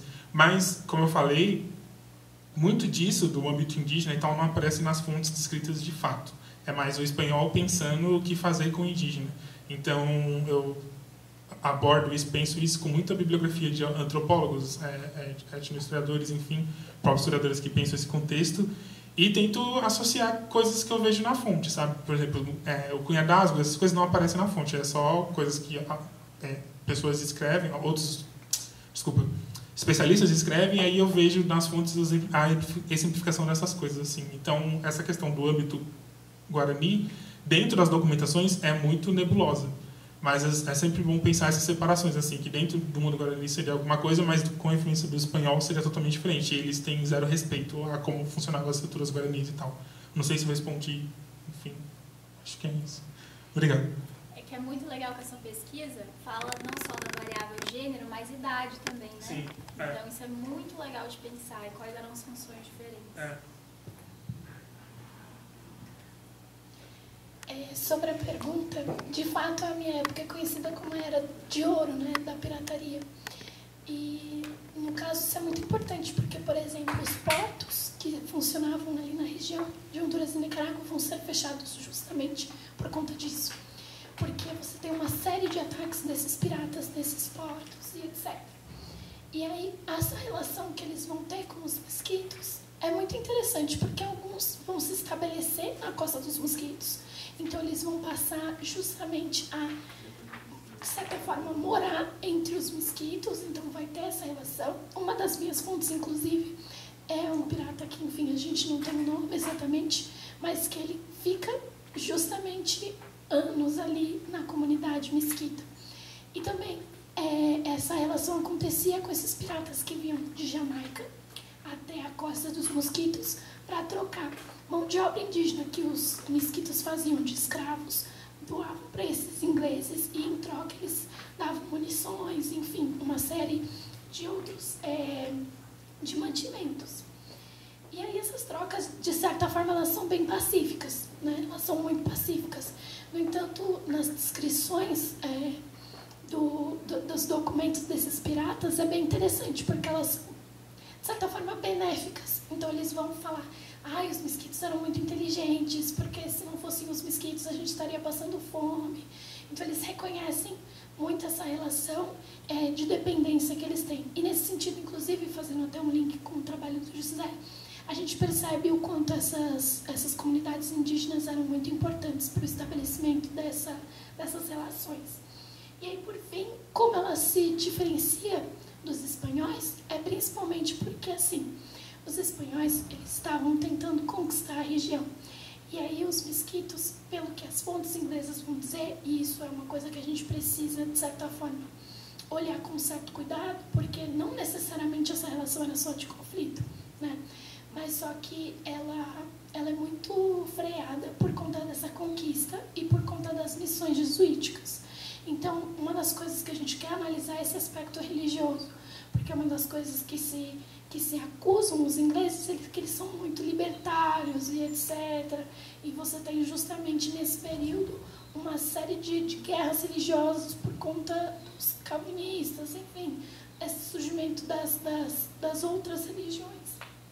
E aí ela é distinta principalmente por essa relação. É uma relação de conflito, porém a gente consegue entender também como uma relação de aliança. Então, quando a gente vai para Costa Rica, em Matina especificamente, aqueles cidadãos vão fazer comércio com os mesquitos, porque as coisas não chegam lá, eles precisam de mantimentos e esses mesquitos vão estabelecer relações. O que significa também para a gente, né? O meu e o orientador, a gente entende que se trata justamente de uma coisa que está relacionada à negociação. Então, não é, como o José disse, não é sempre uma inimizade, mas é algo que vai se construindo historicamente de acordo com as necessidades que essas populações têm. Então, eu acho que é isso. Espero ter respondido a pergunta. Quais gêneros que os mosquitos comercializavam, escravizados, que mais? Zarzaparrilla também, que é uma espécie de uma planta também, mas só que principalmente mão de ave indígena. Principalmente mão de ave indígena.